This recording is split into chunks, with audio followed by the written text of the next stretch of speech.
Mesdames et messieurs, bonsoir et merci de passer un bout de votre soirée à nos côtés pour décortiquer les actualités agricoles de ce vendredi. Voici pour vous l'ossature de cette édition. À l'entame de ce journal, nous parlerons des effets du changement climatique sur la pêche au Bénin. Entre raréfaction des poissons et saison sèche imprévisible, les pêcheurs de Calavi-Tokpa nous livrent les réalités du terrain.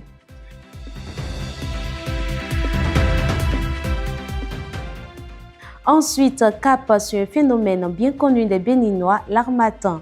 Entre décembre et février, ce vent sec et poussiéreux soufflant du nord-est prend d'assaut plusieurs régions du pays et met les organismes à rude épreuve. Quels gestes adopter pour mieux traverser cette période en toute sécurité? Nous y reviendrons dans ce journal. Dans notre dossier du jour, nous aborderons également l'intelligence artificielle. Elle révolutionne progressivement tous les secteurs d'activité et les PME agricoles au Bénin ne restent pas en marge de cette transformation. Nous analyserons son impact avec Jean-Baptiste Rontonou. Enfin, nous ferons un détour à l'international pour les actualités agricoles hors de nos frontières. Des actualités agricoles d'ici et d'ailleurs, c'est ici et maintenant sur le Rural Béni TV.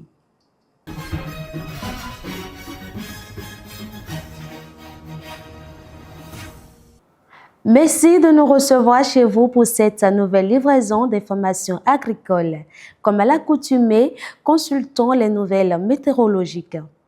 Direction les départements de l'Atlantique et du Zoo, précisément dans les villes de Kpao et Djidja. À Kpao, dans la commune de Ouida Atlantique, attention à la visibilité réduite en début de journée. Les températures évolueront entre 26 degrés Celsius et 33 degrés Celsius. En matinée, brouillard et éclaircies alterneront avec des températures comprises entre 26 degrés Celsius et 29 degrés Celsius en raison de l'humidité. Le vent soufflera à environ 20 km par heure. En soirée, le ciel sera peu nuageux, la température oscillera entre 28 degrés Celsius et 30 degrés Celsius avec des rafales pouvant atteindre 30 km par heure.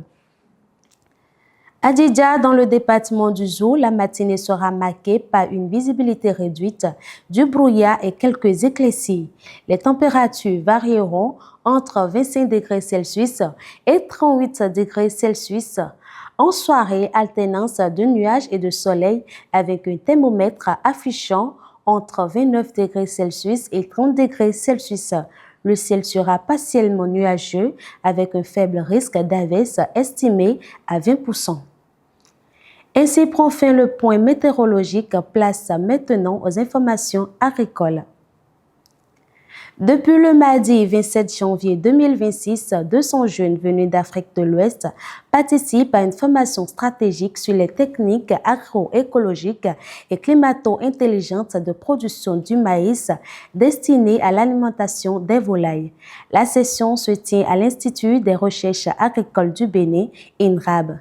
Financé par la CEDEAO, cet atelier vise à renforcer l'entrepreneuriat agricole et à faire émerger des projets innovants et durables. Les meilleurs plans d'affaires bénéficieront d'un appui financier communautaire. Nous restons dans la thématique du climat, mais cette fois-ci, son impact sur les ressources halieutiques.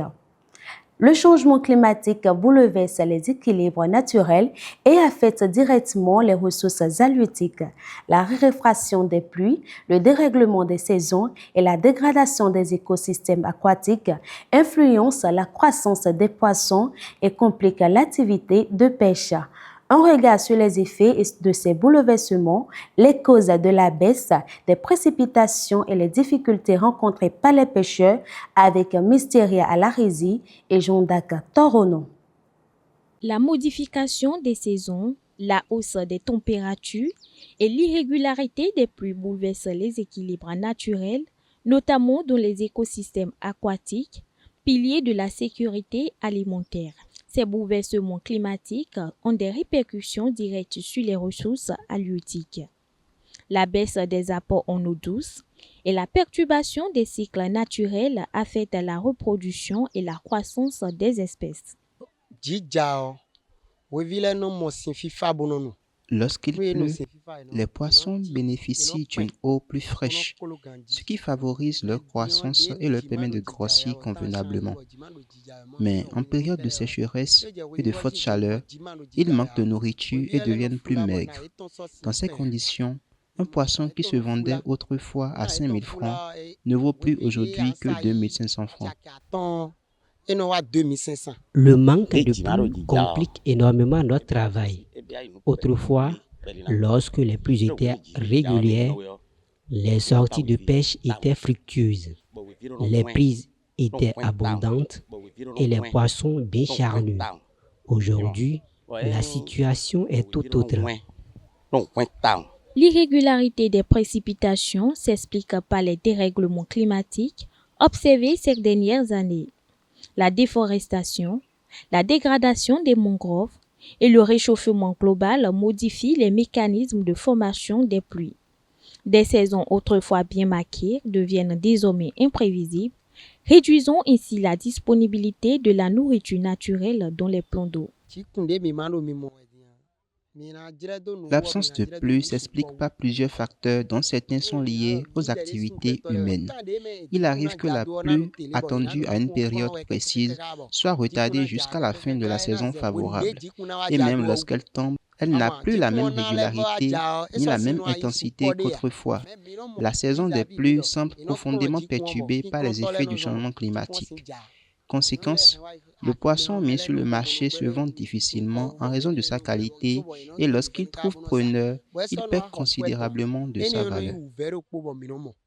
Face à cette situation, les pêcheurs sont confrontés à de nombreuses difficultés. Les captures diminuent, les sorties deviennent plus longues et plus coûteuses, tandis que la qualité du poisson se dégrade. Lorsque la pluie se fait rare, la chaleur devient excessive. Les conditions de travail ne sont plus celles d'autrefois lorsque le soleil était moins ardent. Aujourd'hui, la forte chaleur rend les longues heures de pêche particulièrement éprouvantes. Même en utilisant les mêmes techniques qu'auparavant, les difficultés sont plus importantes.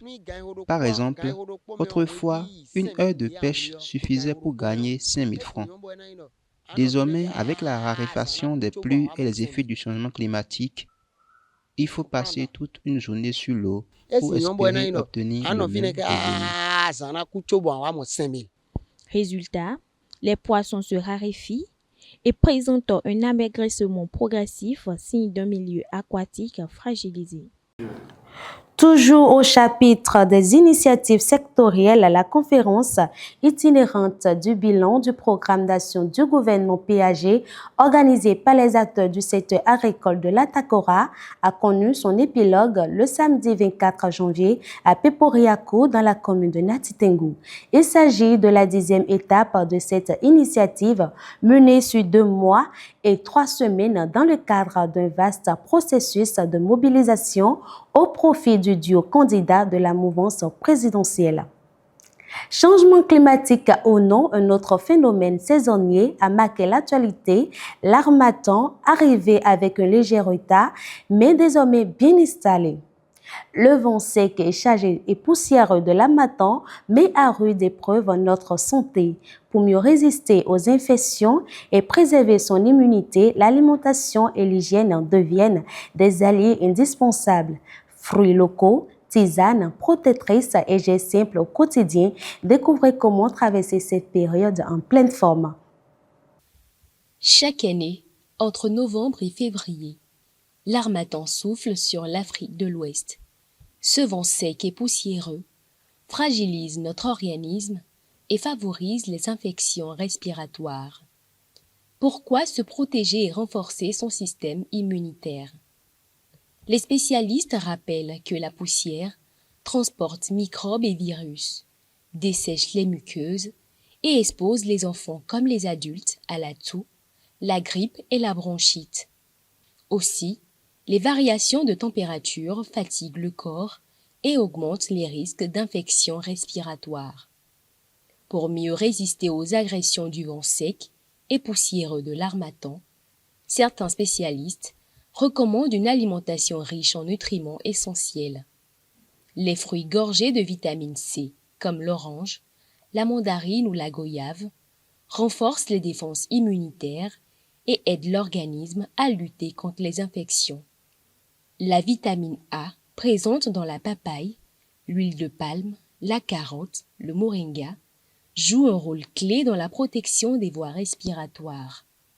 Les aliments riches en zinc et en bons lipides, tels que l'arachide, le sésame, le poisson ou l'avocat, contribuent à maintenir la peau et les muqueuses en bonne santé. Par ailleurs, certaines plantes locales comme le gingembre, le curcuma, le bissap ou le quinqueliba sont reconnues pour leurs propriétés anti-inflammatoires naturelles.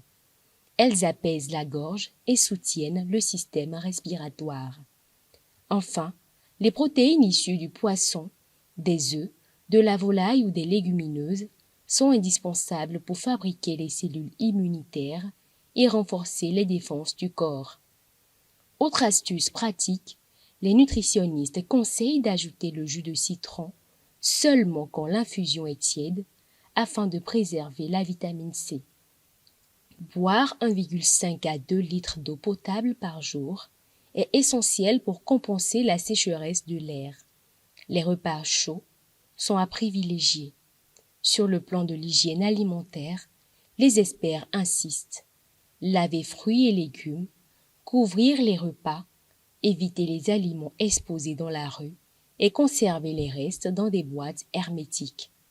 En prévention respiratoire, les spécialistes recommandent également de porter un foulard ou un masque pour limiter l'inhalation de poussière et de garder les fenêtres fermées afin de réduire la contamination intérieure.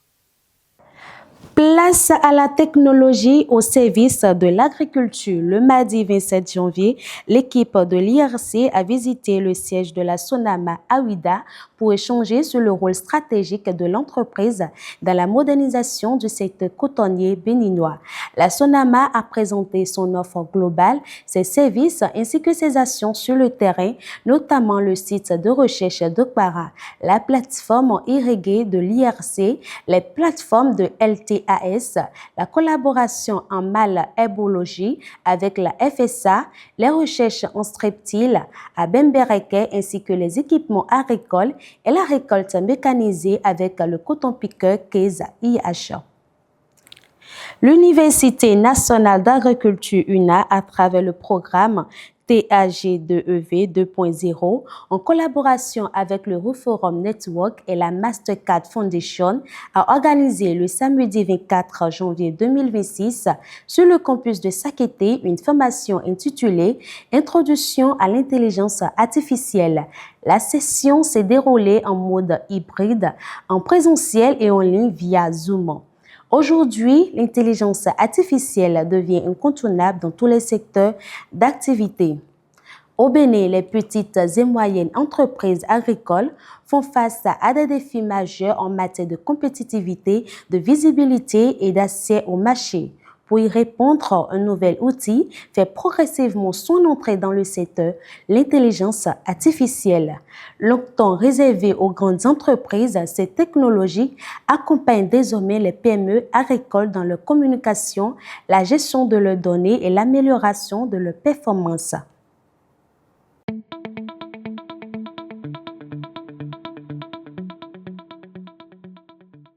Des milliers de PME agricoles nourrissent les villes, créent de l'emploi et structurent les territoires ruraux. Mais aujourd'hui, ces PME font face à de nouveaux défis. Accès au marché, visibilité, gestion des clients et compétitivité. Dans ce contexte, une technologie longtemps perçue comme lointaine commence à s'imposer. Il s'agit de l'intelligence artificielle. Souvent réservée aux grandes entreprises, l'IA fait désormais son entrée dans la gestion quotidienne des PME agricoles locales, mais elle croule toujours sous le poids de plusieurs mauvaises appréhensions. Ils pensent qu'il faut être instruit avant de l'utiliser, ou soit il faut être un informaticien avant de l'utiliser. Également, ils ont peur vis-à-vis des conséquences de l'utilisation de l'intelligence artificielle par rapport au fait que l'intelligence artificielle est venue pour remplacer l'homme. Nos amis, nos parents qui interviennent dans le secteur agricole sont d'un âge certain. Je ne vous apprends rien. Ce sont des personnes qui s'auto-qualifient d'une génération qui n'est pas celle des intelligences artificielles. Donc, comprenez que l'aptitude est faible. L'aptitude à l'utilisation, l'enclin à l'utilisation de l'Internet, d'abord, est faible. Cet outil s'impose sur presque tous les aspects. Mais pour ce qui concerne les PME agricoles, un point d'honneur est mis sur la communication et le marketing. Je peux utiliser l'IA dans différents domaines, mais pour aller vite, pour gagner du temps, je pense qu'il faut vraiment aller sur tout ce qui est marketing et communication. Donc aujourd'hui, si vous voulez développer toute une stratégie afin de produire du contenu, que ce soit contenu écrit, que ce soit des vidéos, que ce soit de l'audio, tout ce que vous pouvez faire, programmer sur différents réseaux sociaux pour donner une certaine visibilité à ce que vous faites. Aujourd'hui, il n'est pas rare de voir plusieurs chefs d'entreprise se faire accompagner par des formateurs et coachs en intelligence artificielle. L'objectif n'est pas de remplacer l'humain, mais de l'aider à mieux décider et à mieux gérer son activité. Pour que les PME soient toujours présentes sur le marché, qu'ils aient toujours une bonne cote de marché. Par conséquent, on va les orienter vers des IA qui facilitent le recrutement des prospects, des IA qui facilitent la fidélisation de la clientèle, des IA qui facilitent des prospections en ligne. Vous prenez les relations de fidélisation client. Aujourd'hui, l'intelligence artificielle est une bonne solution parce que lorsque je suis promoteur agricole et je gère des produits, je gère des clients, vous voyez, à un moment donné, ma relation avec mon client peut être coordonnée par l'intelligence artificielle. Vous avez les chatbots, vous avez l'automatisation des réponses WhatsApp, vous avez le plan éditorial que l'intelligence artificielle peut nous aider à générer. Petit à petit, cet outil s'installe dans les pratiques agricoles béninoises. Il ne remplace ni la terre, ni le savoir-faire local, mais elle devient un outil stratégique au service de la performance et de la durabilité des PME, auxquels il faut faire confiance. Il faut avoir confiance à l'intelligence artificielle. C'est vrai, il n'est pas un expert. J'avais dit tantôt que l'intelligence artificielle, c'est un outil d'assistant au PME. Elle est votre assistant et vous êtes son expert. Alors lorsqu'il vous fournit une réponse ou exécute une tâche donnée, c'est à vous en tant qu'expert de voir la cohérence de ces réponses ou du résultat qu'elle vous a présenté. Notre génération a cette chance-là, une fois encore, comprendre que côté high-tech, qu'il y a un nouveau bébé qu'on appelle l'intelligence artificielle, qui est indispensable parce qu'aujourd'hui, que nous le voulons ou non, nous devons l'utiliser. Et je vous assure que l'utiliser aujourd'hui nous permet au fait de gagner beaucoup de temps, de gagner beaucoup de ressources et d'aller beaucoup plus vite dans un certain nombre de processus. Dans un monde agricole en pleine mutation, l'intelligence artificielle n'est plus un luxe réservé aux grandes entreprises. Au Bénin, elle devient peu à peu une alliée discrète mais puissante, capable de transformer les PME agricoles. Car demain, cultiver la terre ne suffira plus. Il faudra aussi cultiver l'information, la visibilité et l'innovation.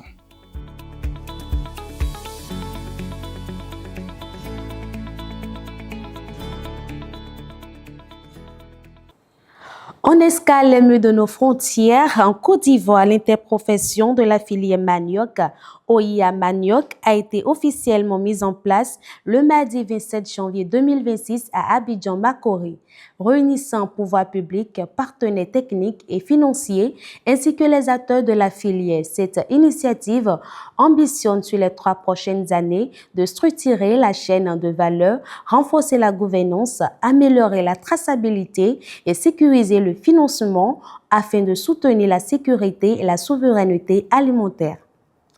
Toujours à l'international, du 26 au 28 janvier 2026, l'Union des Comores a organisé un atelier national de formation sur la mise en œuvre de l'accord des Nations Unies sur les stocks de poissons.